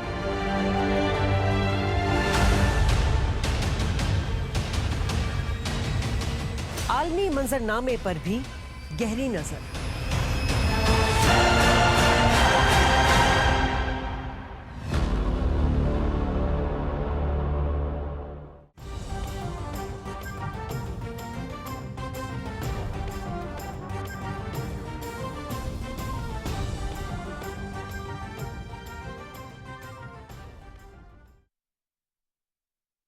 ज्यादा पैदावार हर कामयाब किसान का ख्वाब, और इस ख्वाब को बदले हकीकत में सरसब्ज की खाद। 2024 के पंजाब गंदम पैदावारी मुकाबले में 40 में से 34 अजला में पहली पोजीशन हासिल की सरसब्ज नाइट्रोफॉस और कैन गवारा इस्तेमाल करने वाले किसानों ने। मैं हूँ नूर मोहम्मद, मैं हूँ मुजफ्फर, मैं हूँ चेला सियाल। हम हैं मुजफ्फर ज़रई फार्म जिला जंग से। हमने हुकूमत पंजाब गंदम पैदावारी मुकाबले में 69 मन 38 किलो फी एकड़ पैदावार हासिल करके जीती पहली सूबाई पोजीशन। ये जीत मुमकिन हुई सरसब्ज नाइट्रोफॉस और कैन गवारा के इस्तेमाल से, और इसके साथ साबित हुआ कि सरसब्ज खादों से मिलती है 10% से भी ज्यादा इजाफी पैदावार। पाकिस्तान के हर किसान की जीत, सरसब्ज की जीत। सरसब्ज, जमीन की जान, फसल की शान। दुरुस्त, हर वक्त, बर वक्त।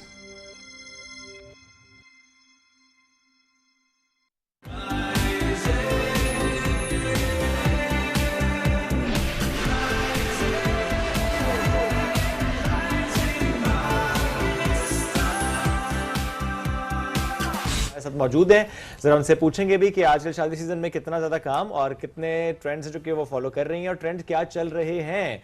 वी हैव विद अस सबा अंसारी, और उनके साथ एक मॉडल भी हैं जिनको वो मेहंदी लगाएंगे। नादिया ने हमें ज्वाइन किया, तो उनको करते हैं वेलकम। सबा, नादिया, अस्सलाम वालेकुम। वालेकुम अस्सलाम। कैसे आप दोनों? मैं ठीक, बिल्कुल, अल्लाह का शुक्र। ग्रेट, आप बताएं। जबरदस्त। सबा, इस शादी सीजन में तो मेरा ख्याल आपके हाथ दुख जाते होंगे बहुत ज्यादा जी।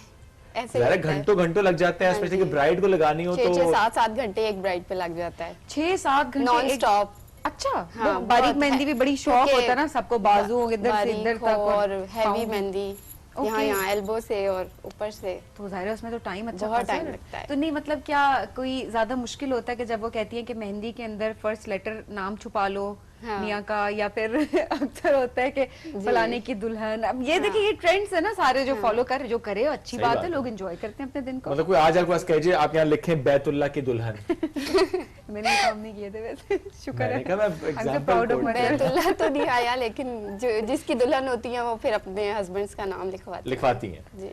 ओके, ट्रेंड क्या चल रहा है आजकल? ट्रेंड इंजेक्शन मेहंदी ज्यादा इन हुई इंजेक्शन है। मेहंदी? जी, इंजेक्शन मेहंदी टीके ज्यादा लगता है। ये इंजेक्शन मेहंदी होती दिखाए है। ये मैं लेके आई हूँ कौन सा साथ इंजेक्शन में। है भाई? हमें भी मामला पता है कहाँ यार, तक पहुंच हम गया? इतने मतलब सिरिंज? ये होता है इंजेक्शन सिरिंज होती है, बट ओह। इसकी जो पिन होती है नीडल वो इतनी सॉफ्ट होती है।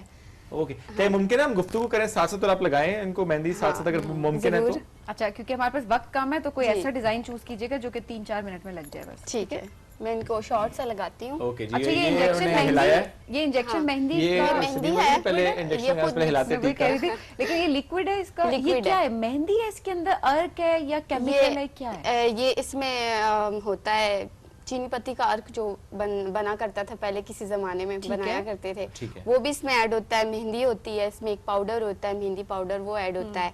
इसके अलावा इसमें एक फिक्सर होता है जो कलर हमें देता आप है साथ इसमें। लगाती जाएं। क्या इसका रंग ज्यादा देर तक स्टे करता है? फिक्सर की वजह से? बनिस्बत कोन मेहंदी के जो है इसका कलर जो होता है वो हमें इतना नहीं होता, ठीक है। लेकिन ट्रेंडिंग में यही है, 6-7 डेज तो करता है ये। सही, बहुत है 6-7 दिन। हाँ जी। अगले दो दिन शादी मेरे निकल जैसे जाती हैं 2 वीकेंड्स की। नहीं, मेरे जैसे तो अगले दिन ही कहें अच्छा क्यों नहीं हट रही, और वो अपनी स्किन ऊपर से उतारना शुरू कर देते हैं। मेरी तो ऐसी एंजाइटी है मुझे। है साइकोलॉजिस्ट अच्छा जानने वाला मेरा जाने उसके पास? Why not, I mean I want to fix Okay. This, because बाकी लोगों को, मेरी लड़कियों को देखते हैं बड़े मजे से लगा के हाथों पे घूम रही होती हैं।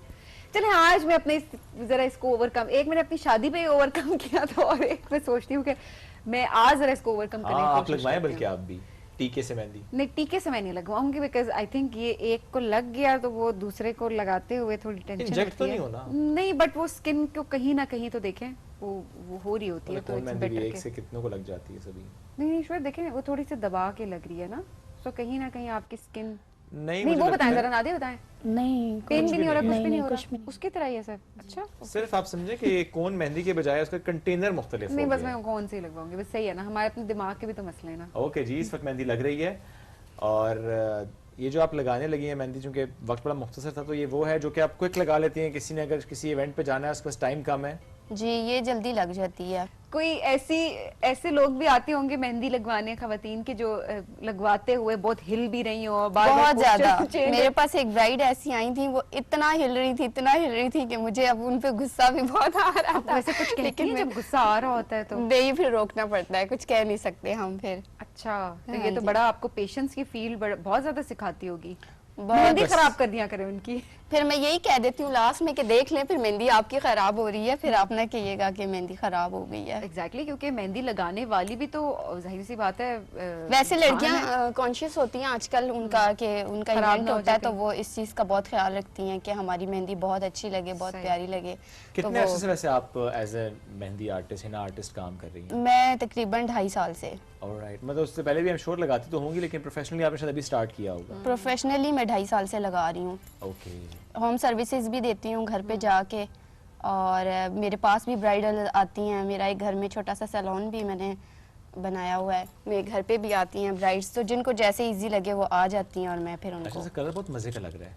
अच्छा, क्या अभी वक्त के साथ साथ क्या मेहंदी लगवाना भी महंगा हो गया जैसे बाकी सर्विसेज हैं?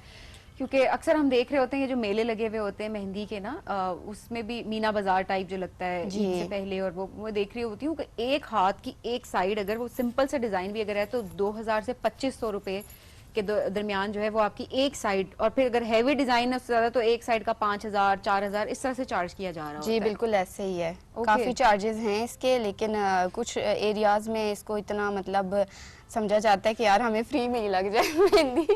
उनका तो ये भी माइंडसेट बना हुआ होता है। बिल्कुल छोड़ दें, हाँ जी। वो जो आपकी मेहनत है, yes, the effort you are putting, the expertise you are having, जिसकी वजह से आप लगा पा रहे हैं, फिर इतनी जो खूबसूरत लगती है। लेकिन जो फिर भी मैं कहती हूँ मतलब 2000-2500 हाँ ठीक है, 90,000 रुपए दे देने पॉलर वाली को एक दिन के इवेंट के लिए तैयार करने के लिए, मेकअप एंड हेयर डू के लिए, लेकिन 2,500 रुपए मेहंदी के नहीं देने हमने। नहीं देने। अच्छा ये भी बड़ा आर्ट है वैसे, इतने प्रेशर में इतने कम टाइम में आप मैनेज करें एंड देन वो जो आप ऑन एयर भी ऑन कैमरा दिखा रहे हैं। एग्जैक्टली। मेहंदी हमेशा अच्छी लगवानी हो तो वो उसके लिए थोड़ा सा खामोशी चाहिए होती है। नहीं, सब्र चाहिए होता है, टाइम चाहिए होता है। टाइम चाहिए होता है। सुन ले जी, हमें नहीं कहा उन्होंने, प्रोड्यूसर साहब को वक्त ही तो नहीं है हमारे पास, इन्होंने प्रोड्यूसर साहब को कहा। जल्दी में जो मेहंदी है ना वो थोड़ी सी बस आपको उतनी अच्छी नहीं लगती जितनी आप लगवाना चाह रहे होते हैं। ओके। इसलिए हम अपनी ब्राइड को बहुत जो है ना पहले से टाइम देते हैं कि टाइम उन्होंने मैनेज करना है। कितनी देर पहले वैसे टाइम देते हैं? एकदम से वो ये ना कहें कि जी टाइम शॉर्ट है। जैसे अगर शादी है फ्राइडे को तो मेहंदी किस दिन लगनी चाहिए? उसी दिन लगती है, लेकिन सुबह मॉर्निंग, अर्ली मॉर्निंग हमें ताकि दिन में करनी धुल होती जाए है। तो बेचारी पूरे दिन बैठे रहे, फिर स्टेज पे बैठी रहे, अकड़ जाए। नहीं वो धुल जाती है ना। नहीं मैं उसकी थकावट साथ ड्राई हो जाती है, उसमें कोई इतना इशू नहीं होता। अच्छा ये भी वैसे एक बड़ी मिथ है कि जितनी देर तक मेहंदी लगी रहेगी उतना उसका कलर आएगा। मेहंदी का कलर तो वही है जो एक दफा सूख गई तो सूख गई ना, खत्म बात। चलें जी, हम ये अब क्लोजअप दिखाते हैं। आप अपना हाथ ऐसे रखें। वाह, ये देखें जी, खूबसूरत जबरदस्त डिजाइन जो है वो बना दिया गया, लेकिन इतने कम वक्त में इतना ही हो सकता था। आप ये देखिए हर फिंगर पे डिफरेंट है, लेकिन पैटर्न बड़ा अच्छा आपने मर्ज किया है। It's amazing. चलें जी, आप अब इधर आए, मैं जरा टिक्की बनवा लेती हूँ लगे हाथों में भी। कोशिश करती हूँ कि आज मैं बनवा ही लूँ, सरप्राइज दे दूँ फिर। चलें जी।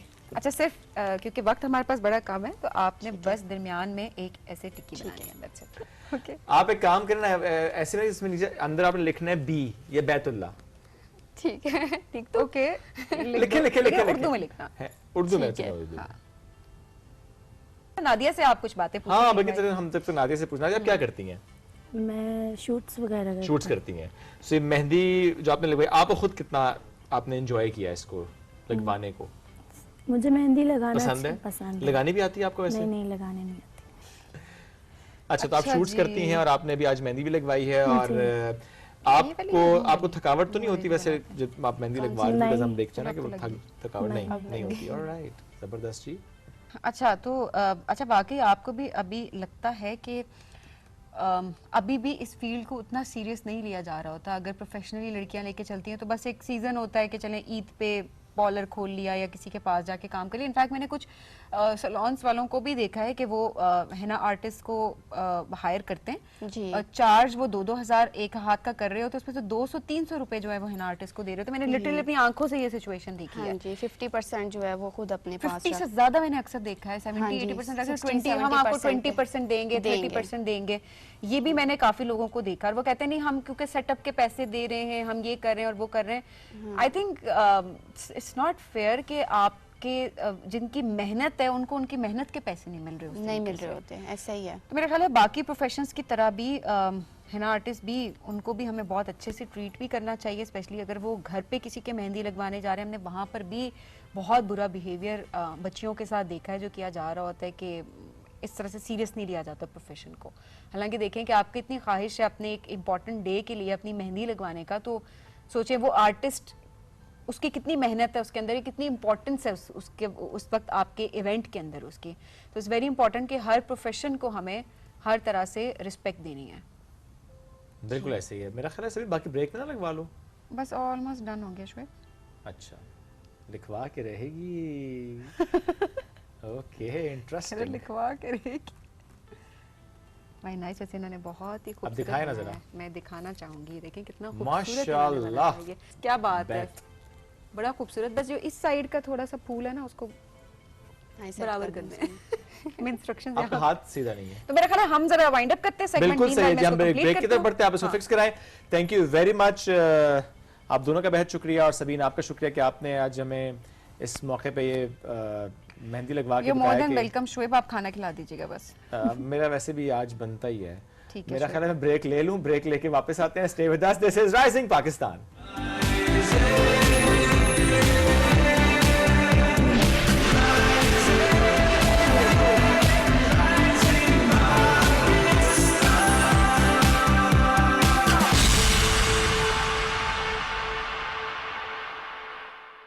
पानी पानी गर्म हो गया, चल नेस्कैफे बना दे। ये तो रोज बनाते हैं, आज तुम बना लो।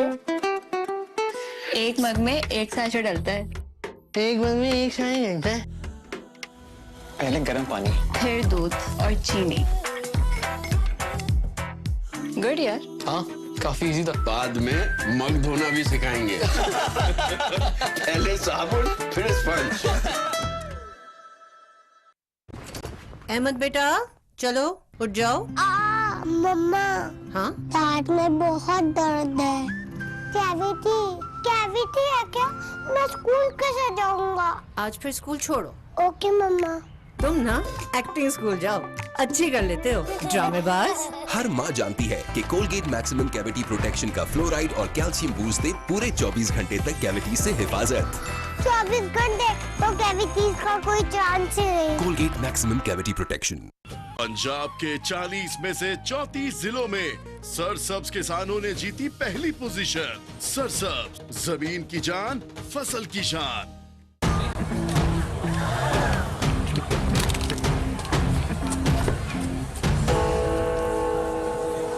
सबक सिखाऊं तुझे? X is equals to 6. सीखिएगा? हाँ। इतना फीका ट्विस्ट आपको चाहिए एज बेबी मसाला ट्विस्ट, स्वीट टैंगी स्पाइसी, यही तो है मसाले में नया ट्विस्ट। भूल ये हुई है मुझसे, थोड़ा सा कुछ दिल में रह गया। क्या करो? सेट करो, खास चाय बना के तुम्हारा मूड। समझते हैं एक दूसरे को, इसीलिए बने हैं एक दूसरे के लिए। जैसे चाय को समझे सिर्फ नेस्ले एवरीडे। From Nestle. मैं हूँ मोहम्मद अफजल, गांव थे पन्नू जिला कसूर से, और मैंने पंजाब गवर्नमेंट के गंदम पैदावारी मुकाबले में 69 मन 35 किलो फी एकड़ पैदावार हासिल करके जीती दूसरी सूबाई पोजीशन। ये जीत मुमकिन हुई सरसब्ज नाइट्रोफॉस और कैन गवारा के इस्तेमाल से, और इसके साथ साबित हुआ कि सरसब्ज खादों से मिलती है 10% से भी ज्यादा इजाफी पैदावार। पाकिस्तान के हर किसान की जीत, सरसब्ज की जीत। सरसब्ज, जमीन की जान, फसल की शान।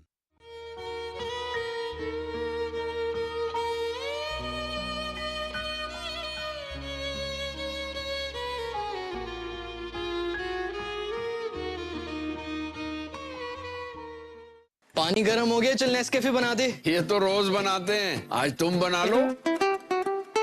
एक मग में एक सैशे डलता है। एक मग में एक सैशे डलता है। पहले गर्म पानी, फिर दूध और चीनी।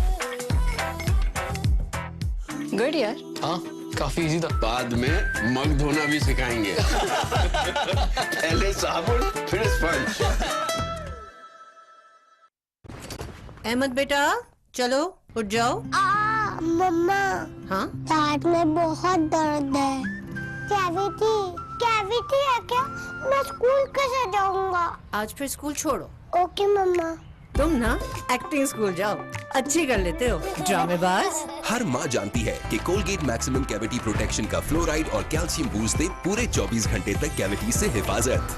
24 घंटे तो कैविटीज का कोई चांस ही नहीं। Colgate maximum cavity protection. Muzaffar ज़रई फार्म जिला जंग से हमने हुकूमत पंजाब गंदम पैदावारी मुकाबले में 69 मन 38 किलो फी एकड़ पैदावार हासिल करके जीती पहली सूबाई पोजीशन।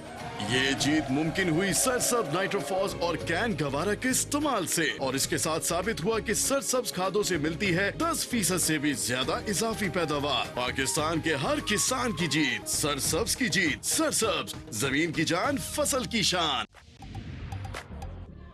Hey girls, सब ready? Next contestants. Oh no, मेरे बाल। Who needs a comb? मैं करती हूँ finger comb। मेरे बाल जो रहते हैं इतने manageable। Palmolive Naturals Healthy and Smooth shampoo से। इसमें है 100% natural aloe vera extracts जो बालों को बनाए smooth and finger comb ready। Palmolive Naturals, beautiful hair ready with a finger comb। Yes, baby, masala twist. Sweet, tangy, spicy. यही तो है मसाले में नया ट्विस्ट। तुम ये कुरकुरे क्यों खाती हो? अब मैं इसको कैसे बताऊं कि कुरकुरे का कॉर्न से बना क्रंची यमी कड़ाका मेरे मेडुला ऑब्लोंगाटा को कराता है सैर सपाटा। हर बार कुरकुरे खाते साथ ही टेस्ट बड्स मेरे हो जाते हैं क्रेजी।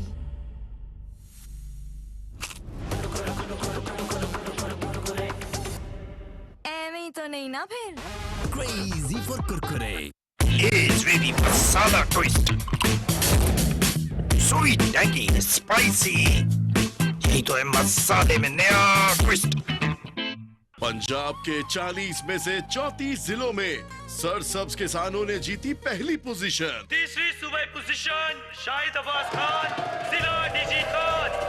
दूसरी सूबाई पोजीशन मोहम्मद अफजल, जिला कसूर। और पहली सूबाई पोजीशन मुजफ्फर फार्म, जिला जंग।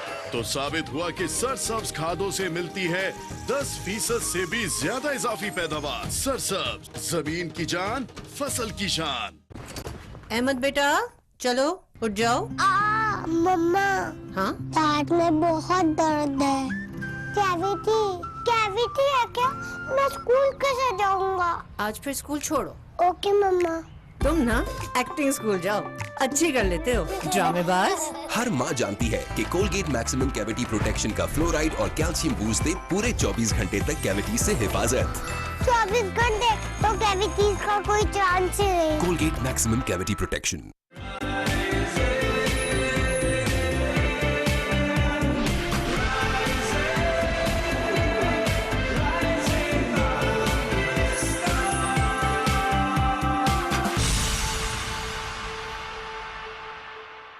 Welcome back. राइजिंग पाकिस्तान में एक बार फिर कहते हैं खुश आमदीद। नाकामी का डर बहुत से लोगों के अंदर होता है कि अगर नाकाम हो जाएंगे तो पता नहीं क्या होगा, फिर शायद कामयाबी की तरफ बढ़ नहीं पाएंगे। कभी कभी ऐसा होता है आप एक स्टेप लेते हैं, वो फेल हो जाता है, फिर आप अगला स्टेप ले ही नहीं पाते, इतना घबरा जाते हैं, अपने खौल में चले जाते हैं, उससे बाहर नहीं निकलते। एट द सेम टाइम बहुत से लोग इसके ऑपोजिट सोच रहे होते हैं कि failure is a step towards success. आप गिरेंगे लेकिन आप फिर उठेंगे, आप सीखेंगे, आपको तजुर्बा होगा, आप वो गलती दोबारा नहीं दोहराएंगे जिसकी वजह से आप उस वक्त वो काम नहीं कर पाए। सो आज हम इस मौजू पर गुफ्तगू भी करेंगे कि कितना ज़रूरी है इसको अंडरस्टैंड करना कि नाकामी असल में कामयाबी की बुनियाद है। ये उसका एक ऐसा जुज़ है जो कि लाजमी है, और बच्चों को ये सिखाना कि घबराना आपने नहीं है अगर आप नाकाम हो जाएं किसी स्टेप पे। हमारे यहाँ क्या होता है कि बच्चा किसी सब्जेक्ट में कम मार्क्स पे अगर ले लेता है, फेल होना तो बहुत दूर की बात है, उसका जीना माहौल हो जाता है उस खानदान के अंदर, उस घर के अंदर, स्पेशली स्कूल के एनवायरनमेंट के अंदर, कि हम बच्चे को बता नहीं रहे होते कि कोई बात नहीं, अगर आप फेल हुए हो इससे सीख के आप आगे बढ़ोगे और आप कामयाबी की तरफ जाओगे। एंड देन कामयाबी की डेफिनेशन भी हम अपने बच्चों को नहीं बता रहे होते कि कामयाबी एक्चुअली क्या है। एब्सोल्युटली। अच्छा, हम अक्सर सवाल रखते भी है ना बहुत से लोगों से कि आपकी नज़र में कामयाबी क्या है, बल्कि आप व्हाट्सएप कीजिए हमें और आप बताएं कि आपकी नज़र में सक्सेस, कामयाबी क्या है। इस मौजूद पर गुफ्तगू करेंगे educationist Mariam Tahir is with us today. उनको वेलकम करते हैं। अस्सलाम वालेकुम जी, कैसी हैं आप? वालेकुम शुएब, अस्सलाम वालेकुम Sabeen, I hope you guys are fine. अल्हम्दुलिल्लाह बिल्कुल ठीक ठाक। मरियम, आपकी डेफिनेशन क्या है कामयाबी की, सक्सेस की? मैं आपको एक छोटी एग्जांपल से स्टार्ट करती हूँ। अगर मैं आपसे पूछूं कि शोएब मुझे फ़लाँ जगह जाना है, मुझे प्लीज़ रास्ता समझा देंगे, और आप मुझे कहें कि हाँ आई थिंक ये वाला रास्ता ट्राई कर लें, मैं जाऊँगी, I will also be unsure. लेकिन अगर आप मुझे कहेंगे ना कि ये रास्ता ले लें, फ़लाने वाले से नहीं जाना, उधर जाएंगी तो ये प्रॉब्लम है, फ़लाने पे जाएंगी तो ये प्रॉब्लम है, आपको इतना डिले आएगा, आप मुझे ये तब बता सकेंगे जब इतने रास्ते लेके आप नाकाम हो चुके हैं पहले। आपकी एक्सपर्टीज़ का लेवल ही और है, because you have seen which ways do not work. हमारे यहाँ कामयाबी को वो एक ही तरह यूज़ करते हैं कि कामयाबी is getting grades, is getting a good job, is earning a higher pay. हमने उसके सोसाइटल स्टैंडर्ड्स बना लिया कुछ। It has nothing to do with whether you are successful और नॉट। अभी सबीन ने मेंशन किया कि स्टूडेंट्स को हम कहते हैं, आपने कभी लाइफ में देखा है कि कोई इंसान अपना, उसका बेशक एरिया ऑफ एक्सपर्टीज़ बिजनेस होगा, अकाउंटिंग होगा, बायोलॉजी होगा, उसके पढ़ने के बाद, एकेडमिक्स के बाद, वो 10 अलग फील्ड्स की बुक्स पढ़ के बैठा होता है, उसको एक्चुअली अंडरस्टैंडिंग होती है सब चीज़ की। ये उसने एकेडमिक्स में क्यों नहीं इतना डाइवर्सिफाई किया पहले? उसको डरा दिया गया कि ये नहीं तुमसे हो ही नहीं सकता ये सब्जेक्ट। जब आप ये बता देते हैं बच्चे को, I have seen children over the last decade and a half or more than that I've been teaching children, I've seen that when you give the child the confidence that he has improved from last time and he can definitely do it and you help him understand। देखें, एक होता है grade लाना या ना लाना, दूसरा होता है कि सब्जेक्ट को पसंद करना या ना करना। जरूरी नहीं हर बच्चा हर सब्जेक्ट का ग्रेड ला सके, लेकिन हर बच्चा हर सब्जेक्ट को पसंद कर सकता है, हाँ, बिकॉज उसको नॉलेज मिल रही कोई ना कोई उससे। He is trying to understand the world better, he is getting so much of understanding from this. हमें जो नेचर भी एक चीज़ सिखाती है वो भी कामयाबी की निशानी बताती है।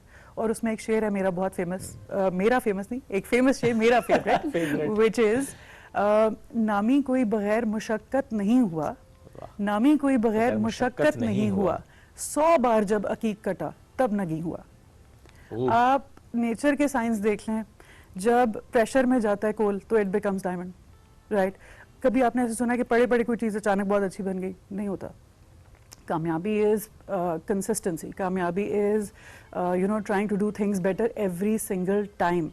तो कामयाबी ये बिल्कुल भी नहीं है कि आपने पास किया एग्जाम या फेल किया, आपने अगली दफा बेहतर लिया, दैट इज ऑल्सो कामयाबी। Absolutely. और बच्चों को आई थिंक हम डरा बहुत ज्यादा देते हैं। एक मेरी कहानी है बड़ी फेवरेट, बच्चों को आपने कभी सुना कोई कहे कि बेटा ये करके देखो शायद कामयाब हो जाओ, ये करके देखो तुम हो सकता है नाकाम हो जाओ? डराते हैं, नाकामी से डराते हैं, सक्सेस का नहीं बताते। तो कहानी मेरी एक फेवरेट है जिसमें एक मेंढक होता है, वो एक पहाड़ देखता है, उनसे कहता है मैंने इस पर चढ़ना है। तो जब वो चढ़ना शुरू करता है सबकी आवाज़ें आनी शुरू हो जाती हैं, तुमसे नहीं होगा, अम्मी ने भी कहा है तुमसे नहीं होगा, फलाने ने भी कहा है, तुम्हारे दोस्त भी आ जाते हैं बोलने के लिए, लेकिन वो जाता है, वो इवेंचुअली चढ़ जाता है। इतनी सारी बातों के बावजूद वो चढ़ता कैसे है? क्योंकि वो बहरा होता है। किसी की बात नहीं सुनी होती ना, ये बड़ी इंपॉर्टेंट आपने एग्जांपल दी है। देखिए है छोटी सी मिसाल, लेकिन बात ये है कि आप अगर सारा टाइम फेलियर से डर के कुछ ट्राई नहीं करेंगे तो हाउ विल यू अंडरस्टैंड? और लर्निंग ही तो है, life is it's a journey, और वो लर्निंग की जर्नी आपने लोग बार-बार आपको बहुत सीखना और डराते हैं, साथ बहुत चलना। सारे आप नए नए इनिशिएटिव्स लेना शुरू करें, आप कुछ सोच रहे हो, आप सिर्फ किसी से आइडिया शेयर कर रहे हो, ऐसे में बहुत ज्यादा लोग आपको पहले ही कि कैसे होगा, कैसे मैनेज करोगे, और आई कैसे। थिंक जो मेन हिंड्रेंस है आपकी लर्निंग में, आपकी प्रोग्रेस में, अच्छा उसमें आप दुनिया की मिसालें ले लें। मिसाल के तौर पे हम ये जो लाइट देखते हैं, थॉमस एडिसन कितनी दफा फेल हुआ होगा ये बल्ब बनाने में? सही बात है। 2 दफा, 4 दफा, 10,000 दफा। और उसने कहा कि मैं फेल नहीं हुआ, मुझे सिर्फ पता चला कौन से तरीके, 10,000 तरीके हैं जो काम नहीं करते। जेके रोलिंग की book Harry Potter famous around the world. हर बच्चा जो भी पढ़ना चाहता है या जो नहीं भी इंटरेस्टेड होता है उसको आप वो बुक देते हैं कि पढ़ के देख ले, शायद इंटरेस्ट डेवलप हो जाए। JK Rowling got declined by how many publishers? 12 publishers. आप इसमें परसिवेरेंस तो चेक करें, मतलब एक दफा डिक्लाइन होना, 2 दफा होना, 3 दफा होना, 12 दफा डिक्लाइन होने के बाद एक small publisher took a risk with her, और उसके बाद जब पब्लिश हुई तो the world knows what kind of success it was. तो फेलियर जब तक नहीं होती, और failure is what makes you humble. अच्छा मरियम, क्या ये हम जो फेलियर से डरा रहे होते हैं बच्चे को, क्या ये बहुत छोटी एज से शुरू हो जाता है? जिस तरह बच्चा जब चलना शुरू होता है तो उस टाइम पे भी तो हम यही कहते हैं ना, हो गिर जाएगा बच्चा, ठीक है, एहतियात के पर्सपेक्टिव से एक वो है, लेकिन अक्सर हमने देखा है जब बच्चा गिरता है, उसे अमूमन उसे कुछ नहीं हुआ तो बच्चे गिरते रहते हैं, ठीक है, वो कोई एक्सट्रीम केस हो तो वो एक अलग बात है, अल्लाह माफ करे, सबके बच्चों को महफूज रखे। लेकिन यही होता है कि बच्चा अगर गिर गया तो पेरेंट्स का रिएक्शन जो है सडन, बच्चा उससे भी डर जाता है कि शायद गिरना वो बहुत बड़ी चीज आपने नोटिस किया, शायद अभी तक ना देखो, एक बच्चा गिरता है वो अभी रोना शुरू नहीं करता, पेरेंट्स पहले कहते हैं कि क्या वो पहले हंसते बोलते उठता है, लेकिन जैसे सबका रिएक्शन देखता है वो रोना शुरू हो जाता है। बच्चों को ये भी एग्जैक्टली मैंने किसी बच्चे को देखा है। आप बिल्कुल सही कह रहे हैं, it starts from that very age, जब आप बच्चे को रिस्क नहीं लेने दे। हम एंटरप्रेन्योरशिप का इतना ज्यादा इस वक्त ट्रेंड है around the world, because jobs are becoming very insecure, उसके अंदर कोई सेफ्टी है ही नहीं। सो एंटरप्रेन्योरशिप में कब जाएगा बच्चा? जब रिस्क ले सकेगा ना। रिस्क तो आप उसको लेने नहीं देते कि गिर जाएगा, ये खराब हो जाएगा, फलां चीज सही नहीं रहेगी, तो जब तक ट्राई नहीं करेगा तो कैसे कर सकता है? इसमें further I'd like to add के इसमें जो हमारे पास लर्निंग के साथ जो बच्चों के लिए from that age when they don't even go to school, और उसके बाद, और उससे let's go a little further, जब बच्चा ग्रेजुएट हो गया है, अब अपनी लाइफ में चल रहा है, आपको लगता है कि लर्निंग सोशल इंटरेक्शन में नहीं रिक्वायर्ड? आई थिंक सबसे ज्यादा उसी में रिक्वायर्ड है। एक दफा हम पहले बात कर रहे थे इमोशनल इंटेलिजेंस की और उन चीजों की, जब तक आप लोगों से बात नहीं करते, आपको करना क्या है? आप अचानक एक दिन उठ के, your communication skills are not going to be the best once. You have to talk to people almost every day, you have to talk तरह के लोगों से बात करना। और फिर हर दफा आप यकीन करें, आप जितने लोगों से मिले जिनके बहुत ब्रिलियंट कम्युनिकेशन स्किल्स होंगे, ये वो होंगे जो कई दफा लोगों से बात करके परेशान हो गए होंगे कि ये बात ऐसे नहीं करनी चाहिए थी, वैसे करनी चाहिए थी, लेकिन क्या इस वजह से बात करना छोड़ें? आई थिंक हमें इनकरेज करना चाहिए बच्चों को भी। अब उसके लिए कई चीज़ें हैं, फॉर एग्जांपल बच्चों के स्कूल के इवेंट्स होते हैं। देखिए एकेडमिक्स एक क्लासरूम के अंदर होता है, बच्चा एक फिक्स्ड एनवायरनमेंट है, उससे बाहर निकल के कोई एक्स्ट्रा करिकुलर्स में, फैमिली गैदरिंग्स में, फ्रेंड्स में, when they come across people only then they realise कि ये बात ऐसे नहीं ऐसे कहनी चाहिए थी। और कामयाबी तो इसी में है, आज आपको समझ आ जाए गलत है, कल आप इंश्योर करें कि इससे बेहतर तरीके से कल आप प्रेजेंट करेंगे इस बात को, तो तभी you are able to do it better. आपको पता चलता है ना ये बात इस तरह कही थी, सही नहीं पड़ी। आप मैं एक एग्जांपल देती हूँ, ऑफिसेज में कई दफ़ा होता है, you look at people and they don't want to do any work for example, उसको आप जाके कहते हैं कि why aren't you doing this. इसी बात को अगर आप इस तरह कहेंगे ना कि जब तक आप नहीं करते ना ये काम सही से होता ही नहीं है। दो बातें काम करेगा, दो गलत तरह से, मतलब एक ही बात को गलत तरह से लेना कितना आसान होता है, चाहे आप तब भी रहे हैं कि अपना परफॉर्मेंस बेहतर कर ले। तो ये लीडरशिप भी बड़ी मैटर करती है ना। देखिए जो पहली वाली बात आपने बताई है वो एक बॉस की टोन है, और जो सेकंड वाली आपने बताई है वो एक लीडर है जिसको पता है उसने अपनी टीम। बॉस होना एक बहुत एंशिएंट कॉन्सेप्ट हो चुका है अब। You need a working colleague, जो आपके जितने मर्जी सीनियर मोस्ट पोजीशन पे चले जाएं, we are all strategic partners. जब तक उस तरह से काम नहीं हो रहा, supervision has become very negative in nature, वो आपकी ग्रोथ भी रिस्ट्रिक्ट करती है ना, बिकॉज वो आपके अंदर ट्रस्ट कर ही नहीं रहा कोई कि you can actually do better. और आई थिंक ये हमारे नॉर्मल लाइफ में भी बड़ा अच्छा अप्लाई होता है। अब हम अगर देखें अपने बच्चों की तरबियत करते हुए या उनकी अपब्रिंगिंग करते हुए, either we are helicopter parents, हम बस सर्वेलेंस कर रहे हैं उनके ऊपर से, या पैम्पर्ड किड्स हैं हमारे पास, we are taking care of those kids so much कि हम उनको एक्सपोजर वो देने के चक्कर में उनको आशना ही नहीं कर रहे किसी मुश्किल से। और जब नहीं कर रहे, उसे पता ही नहीं है कि मुश्किल क्या है, उसे पता ही नहीं है कि मैं गिरूंगा कैसे, उसे नाकामी का भी नहीं पता। जब पता ही नहीं तो उठेगा कैसे, वो सीखेगा कैसे? देखिए कोई सोल दुनिया में जो है ना बगैर टैलेंट के या बगैर किसी उसके नहीं आई है, हर एक को अल्लाह ने कुछ ना कुछ देके भेजा है। जब आप उसकी फोकस नहीं करेंगे उसकी स्ट्रेंथ्स पे, और उसको नहीं समझाएंगे कि इट्स ओके, अगर ये नहीं तो ये नहीं, इतने सारे ऑप्शंस हैं दुनिया में, बच्चे को इतना डरा देते हैं कि वो किसी चीज़ की लर्निंग में पढ़ता ही नहीं उसके बाद, बिकॉज वो उसको ये डर नहीं, उसको ये कॉन्सेप्ट बड़ी मुश्किल से कि वो सक्सीड कर सकता है, उसको मेन परेशानी है कि मैं फेल ना हो जाऊं, और उस वजह से वो जा नहीं रहा इन चीज़ों में।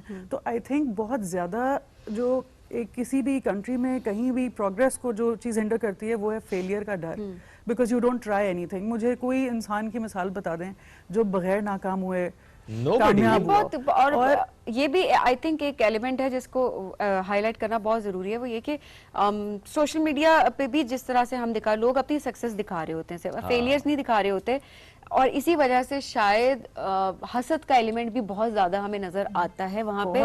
और उसकी रीजन यही है कि लोगों को ये नहीं पता कि दूसरा शख्स किस तरह से उस मकाम पे पहुंचा है, उसने कितनी मेहनत की है, कितने फेलियर से वो शख्स गुजर के वहां तक गया है।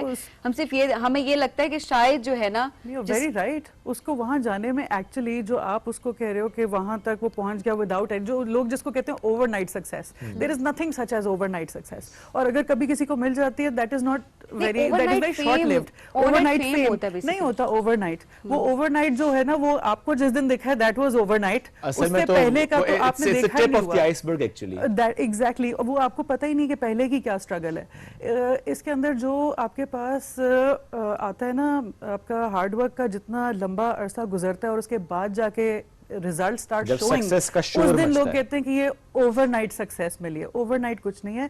और मुझे एक चीज जो बहुत जरूरी है जिंदगी में सक्सेस के लिए, लॉन्ग टर्म सक्सेस के लिए, that is a person understanding कि he is just a human being, जिसको आदत पड़ जाए ना सक्सेस की, और फेलियर कभी फेस ना हो या बड़े लंबे अरसे तक फेस ना हो, उसको फिर फेलियर हैंडल करनी भी नहीं आती, और फेलियर ही आपको बताती है कि आप इंसान ही हैं। और शायद उसे सक्सेस का कंट्रोल में ज्यादा नहीं, मजा भी नहीं आता। और आपके कंट्रोल में अल्लाह ने रखा ही मेहनत, आपकी चॉइस, ये रास्ता या वो रास्ता, every single time you have to choose, और दूसरा आपकी दुआ है। उसके अलावा तीसरी चीज सबका डिल्यूजन है कि हमारे कंट्रोल में, मतलब चॉइसेस के बाद, मेहनत के बाद, दुआ के बाद, there is nothing which is in your control. Absolutely.